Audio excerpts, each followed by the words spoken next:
Toto je 6-hektárová plocha len 10 minút od centra Prešova. Už 2-metrová palina obťažuje obyvateľov najmä alergikov. To pole pred nami je plné paliny a keďže tu hlavne fúka severný vietor a tá palina, keď kvitne, tak ten peľ fúka na tento kopec. Mestský úrad upozornil 9 vlastníkov pozemkov na povinnosť pokosiť zanedbané plochy. Urobili to iba 2.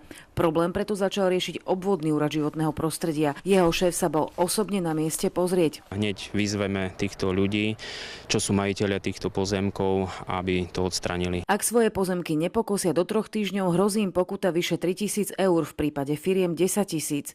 Špecialista na rastliny z botanickej záhrady z Košic odporúča palinu, ktorá rastie ako burina, likvidovať jednoducho. Kosením to stačí opaliť. Najlepšie to možno ešte je pokosiť, keď ešte to nekvitne, pretože vlastne nevytvárajú semená, ktoré môžu byť ako potom zdroj ďalšieho množenia. Ani radnica, ani štátny úrad, ani mestská polícia nemôžu poslať kosov na súkromné pozemky.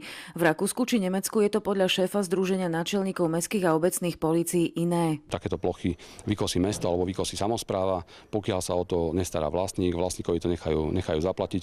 Ak to vlastník nezaplatí, postupia to ďalej exekutorovi, exekutor predá pozemok, tú vlastne sumu, ktorú dlhuje ten vlastník mestu, vyplatia mestu a zvyšok pošlu vlastne tomu vlastníkovi na účet. Od začiatku roka sa už o takomto návrhu diskutuje aj u nás, zatiaľ na úrovni samospráv.